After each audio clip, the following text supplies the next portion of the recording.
newspaper uses all capital letters in its headings, right? That all capital letter is a foreign language. It is a gloss. Yep, it is a glossa. It is not English, okay?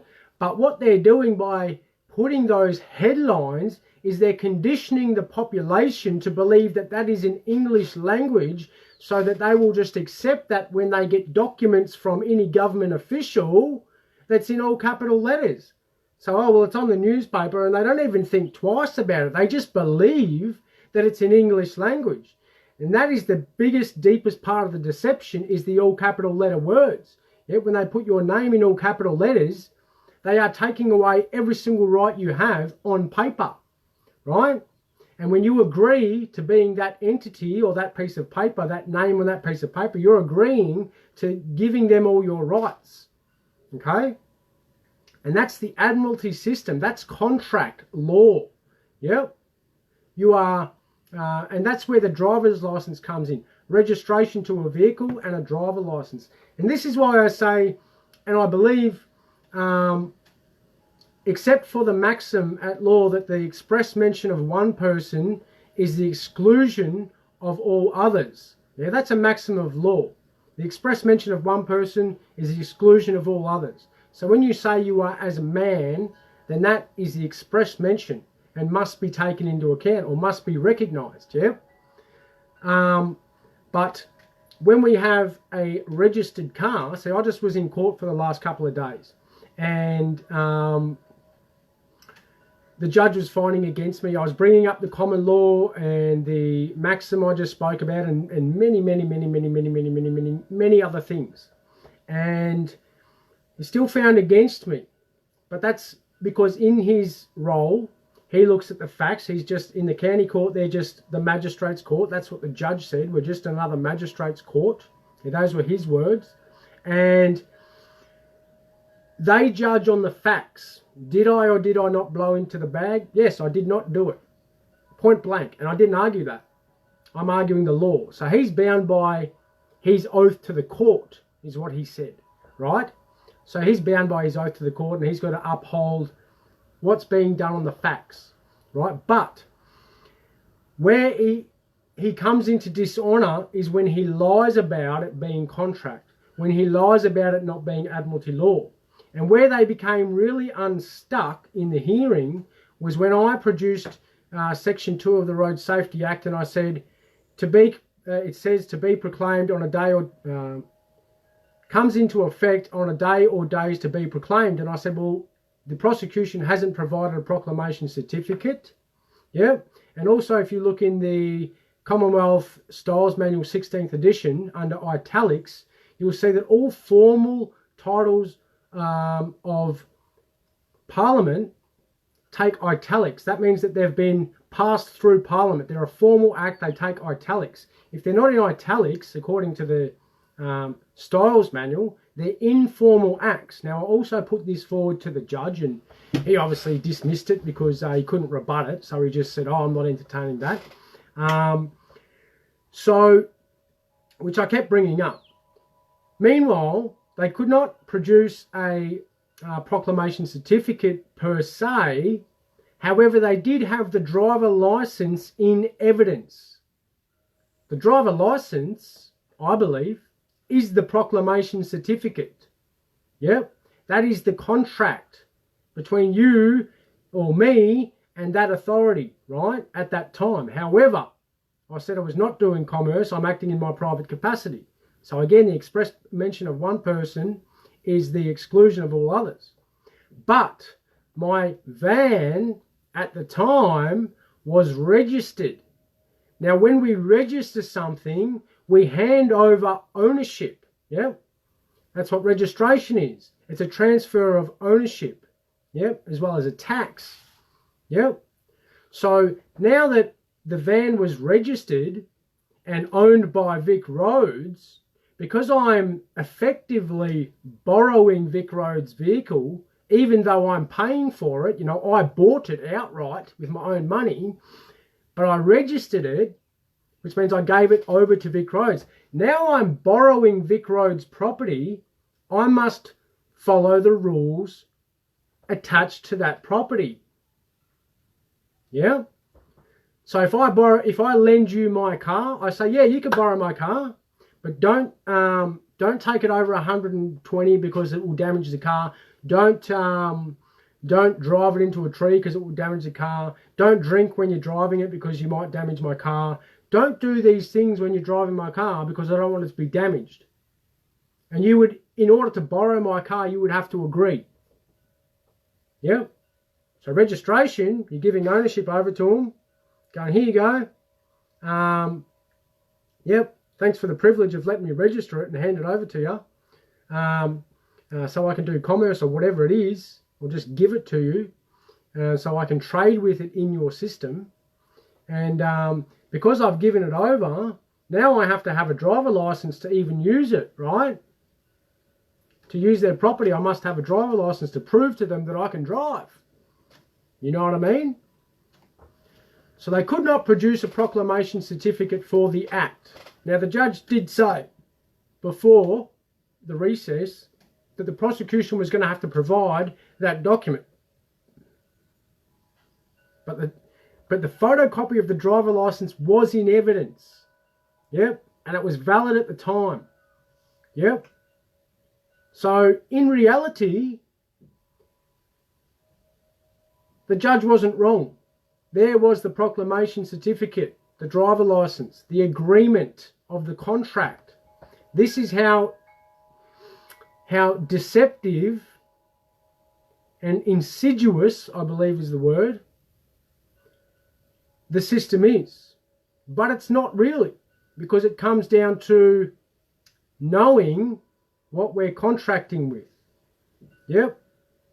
But where they come unstuck, yep, and they're in dishonor, is where they lie about it being contract, they lie about it being admiralty, they lie about it being criminal, because it's civil, it's admiralty, or it's admiralty, and then when another private individual, like a police officer, brings a summary charge in principle by the Oxford Australian Law Dictionary, in principle, a summary offence is brought to the court by the police officer as a private citizen. So he's acting in fraud, he's wearing his uniform first of all, and then he's rocking up to the court in his uniform, and he's putting his police logo on the paperwork, but he's bringing the charge as a private citizen. That's fraud in itself, which was brought up anyway.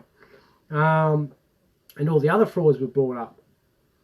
But they are in dishonor, right?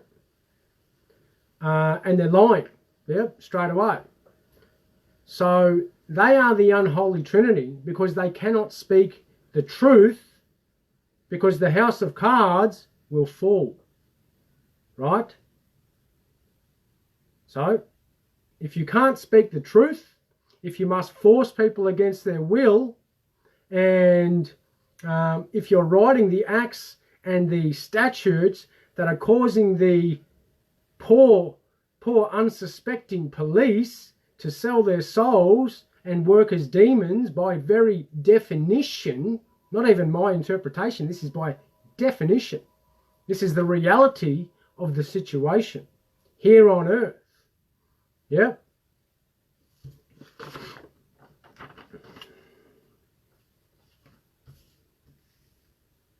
So takes us into, where are we now?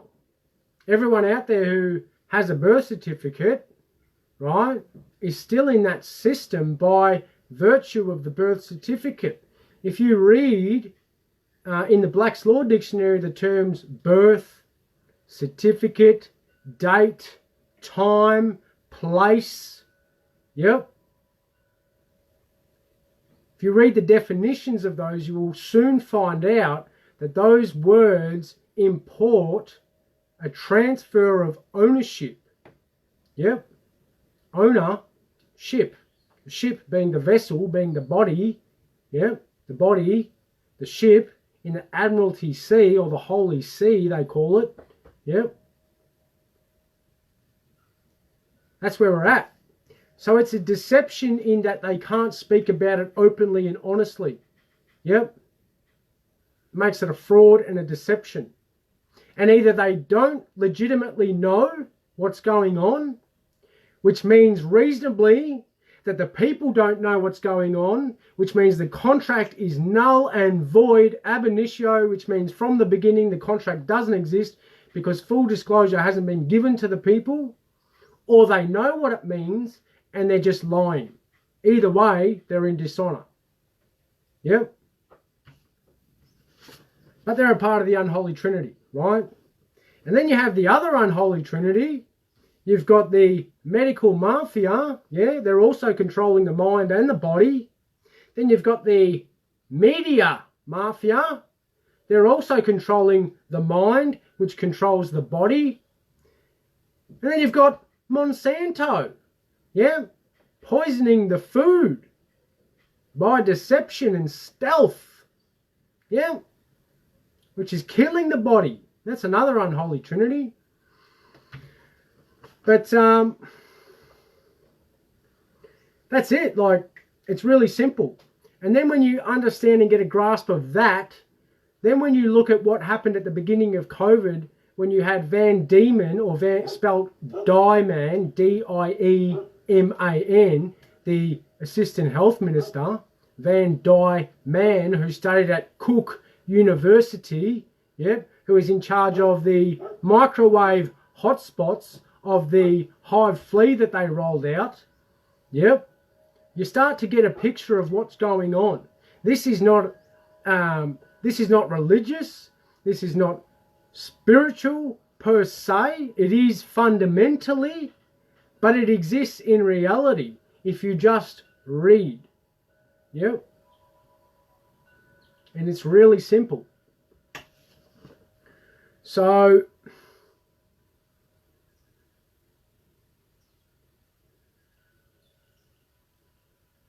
and when you got the medical mafia, the media mafia, especially the media, and I had this absolute moron commenting on my page the other day, the same one who threatened my life, and he's saying, oh, meditation allows the devil to come in. What an unholy person. Meditation allows you to clear the mind and allows your own conscience the ability to speak to your body. It allows your own mind the ability to silence, to flatten out, to relax, so that you can actually process information properly without just having it force-fed down your throat and just accepting it because they just keep force-feeding it, so they're just filling you up, yeah? Here, have this piece, here, have this piece, here, have this. You've got to stop and level out the mind and allow your heart and your conscience and your own mind to deliberate on the information, to think about the information, to discern the information, and to be at peace.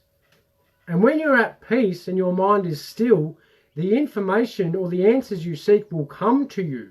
You don't even need to look for it. Yep. So meditation is great. Meditate. Do yoga. Yoga, yeah, stretches out the body. It releases stuck energy. It moves energy through the body. Life force energy, right? What we are. Okay?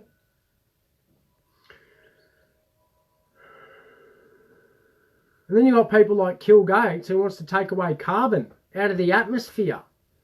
We need carbon to breathe. We need oxygen to breathe. Yep. They tell you it's... He came on and said, oh, we're fighting this global warming. It's getting colder. This has been the coldest summer I've ever experienced. Texas is having a snowstorm, an ice storm. They've got no power. I believe it's Texas. It's one of those US states. Yeah. I had snow here it was either November or December. It snowed here. The first time I've ever seen it. It's getting colder, not hotter. Yep. The poles may be shifting. Oh, we've got unprecedented numbers of comets flying past, or unprecedented for me. You know, I look out there quite a bit. In the last couple of months, or month especially, I've not seen as many comets as I have in the night sky. Yep, and some are real close. And some are really fast. I mean, like, if you blink, you miss it. And it's gone across the entire site. They are hurtling through space unrestricted at magnificent speeds that we can't even conceive. We can barely see with the eye. You know? And we've been hit before. And this is why I keep telling people, get right with yourself, get right with God. Because we don't know how long we've got. We don't know. You know? And I implored the judge. I said, if you have any flexibility and power to do anything, I implore you to make the right decisions and do the right thing. You know? So,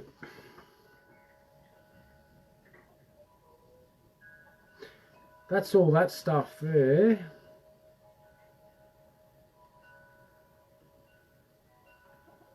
And then common law is just, you know, not contracting. It's the law of the people. It's don't harm me and I won't harm you. Common law, yeah, maybe it comes from the Bible. Yeah, maybe common law comes from the Bible. And the number one principle of law in the Bible is love thy neighbor as you love yourself. The number one principle, the number one law, love thy neighbor as you love yourself. And you cannot break any rule, any law, yep, any universal laws. Therefore, the answer is love, right?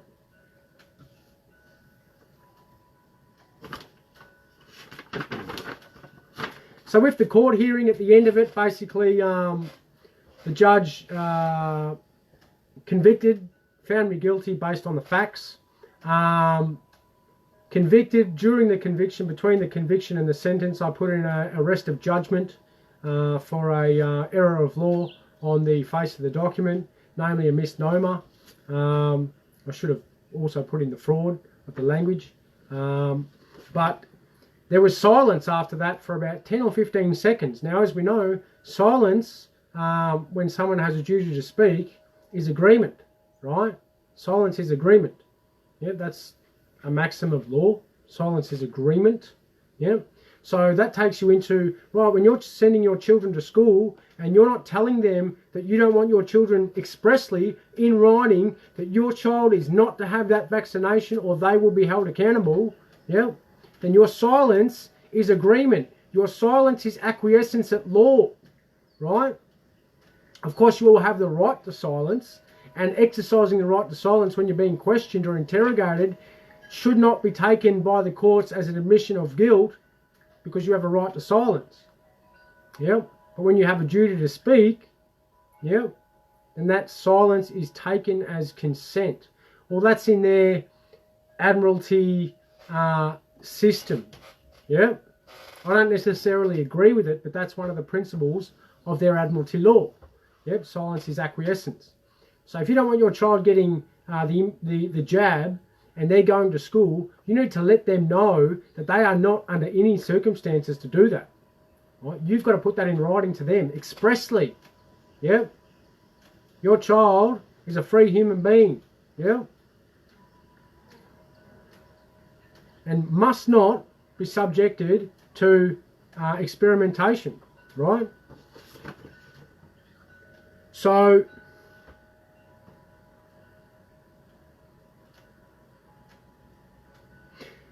then we go into the next point, you know, and I'm cruising around, I'm doing some shopping, going to the market, and everything seems normal and everything seems like it's the way it normally is, you know, kind of. There was really no one wearing masks today. It was brilliant, really, really beautiful, and it really was normal. You know, it felt normal. It felt great to be out amongst people at the market, you know, and it was beautiful. And so grateful to have markets and things like that, communities. But some people believe that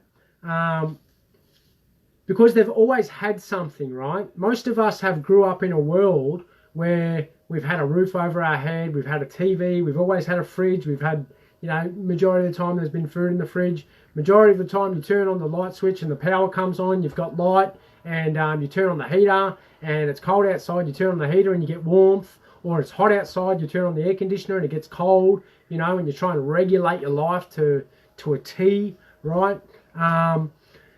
Some people believe that because they have always had something, or things have always been a certain way, that it's always going to be that way. It's not true. It's not a reality. Yeah, it's a belief. Yeah, just ask the original people of this land. Yeah, for example. Yeah, they always had their way of life, and then something happened. Yeah, and that changed. Yeah, just like it happened there, it's happening now to the people that, you know, are here now. Yep. And neither of them are right. And you know, and they both are happening. And maybe they're both happening because they're the will of God. I don't know. Maybe they're the will of Satan. I don't know. I can't be sure on that, but they're happening. I know that. I know what took place then. I don't know what actually took place in physical, but from what we've learned, took place then, and the fact that we're here, and then what's happening right now, yeah, we know what's going on. But anyway, so that's how, you know, just because you've always had something doesn't mean you're always going to have it. Nothing in this life, in this realm, in this physical life realm, lasts forever. Nothing. Okay? Nothing living in the material sense lasts forever. Yep. Your fridge isn't going to last forever. Your house isn't going to last forever. Melbourne City isn't going to last forever. You know what I mean? Canberra's not going to last forever. Sydney's not going to last forever. There will come a point in time and space where those things are disintegrated, gone, finished. Those courthouses, they won't be there. You know, those demons guarding it, they won't be there. Yep, there is going to come a time in history where that's going to happen. Who knows when? Could be next week, could be in a few years, could be in a few decades, could be in a millennia. But what we do know is that things are changing rapidly. And we also know as above, so below. So the consciousness of people is shifting rapidly, and that's why we're seeing all this turmoil and change and things happening all around the world, yeah, because they're reflecting what's going on up there. They're reflecting the energetic bodies, planetary, in the solar system and external from the solar system. As well as all the comets that come through, they affect the consciousness of mankind, just like the moon does. That's why they call it a lunatic, because when you have a full moon, the moon affects the consciousness of mankind. So police are busier, yeah, when it's a full moon. The hospitals are busier when it's a full moon, yeah. The tides are affected. You've got a massive tide when it's a full moon. You've got bigger swell in the ocean. And our bodies are 70% to 80% water, right? If you think we're not affected by the planets, you're wrong. Flat out, plain and simple, wrong. And the comets that come past.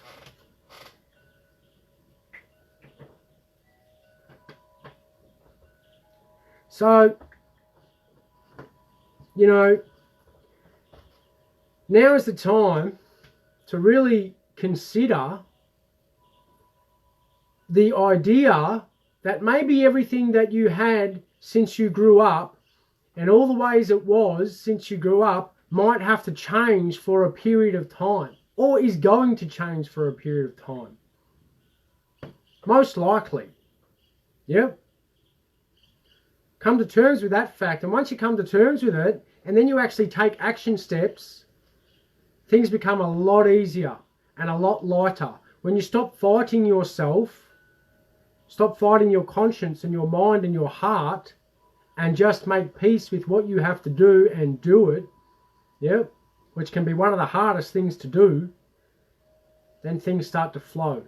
Yep, and all that anxiety gets dispelled. Anxiety is built up energy, right? It's too much energy in the body that's not being released how it's meant to be released. If you're experiencing great effects of anxiety, it's either because you're getting microwaved in a hot spot, or whatever they're putting in your food, or you've got something you need to be talking about or doing that you're not talking about and doing.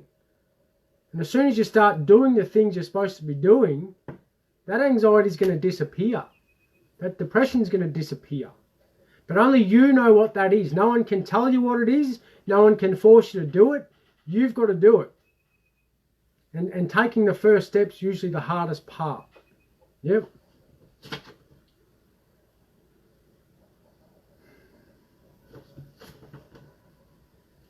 So that's it. You've got the unholy Trinity, yep, legislature, yep, controlling the mind through the spelling or spells written in the acts that the executive or the demons, by definition, who are wearing the upside down pentagram, which represents Satanism and bestiality, by definition, are reading the acts, which means they're under the spells of the acts being written by the legislature, yep, which come down. So the executive come and control the body. The legislature controls the mind through the media, which is where they really control the police from, through the media, because the police watch the media and go, oh, well, I've got to do that, right?